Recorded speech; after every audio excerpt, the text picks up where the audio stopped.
The existence of Nigeria is as a result of Britain's commercial interest in West Africa.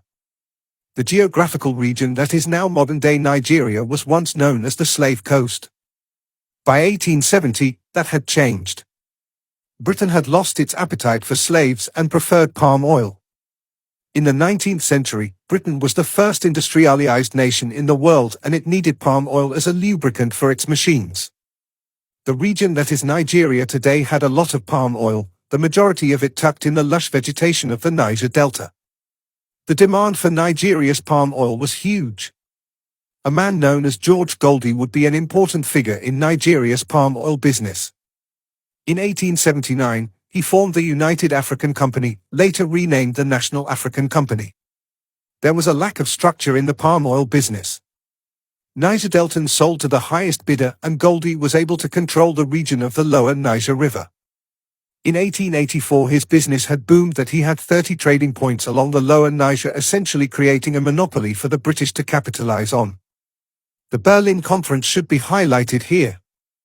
The conference gave the British access to the lower Niger and left very little for the Germans and French. In 1886, George Goldie started moving inwards into River Niger and Benue, a clear violation of the gentleman's agreement he had made with the chiefs. It was initially agreed that the United African Company would not pass the coastal areas. Also within the same year, the United African Company was turned to Royal Niger Company. George Goldie's business operation was far from fair. His company tricked the native chiefs, including King Jaja of Opobo, into signing agreements that gave them the exclusive rights to export palm oil, after initially agreeing that free trade would not be obstructed. The chiefs fell for the promise and signed the dubious contracts that were written in English. When King Jaja of Opobo wanted to export his own palm oil, he was accused of obstructing commerce and sent into exile. On his way back home in 1891, he was poisoned with a cup of tea. The story of King Jaja of Opobo made chiefs and rulers to be wary of their deals with the Royal Niger Company. Frederick William Cocoa Mingiate of Nem, popularly known as King Cocoa, was one of such rulers. The born-again monarch, who was formerly a school teacher, detested the restriction on trading and did business with the Germans directly.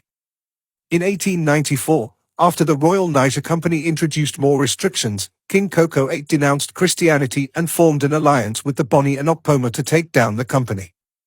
Unfortunately, the Boni refused the alliance. This did not stop the rebellion. History has it that Cocoa VIII led an attack on the Royal Niger Company headquarters on January 29, 1895. The headquarters was at Akassa in Bayelsa.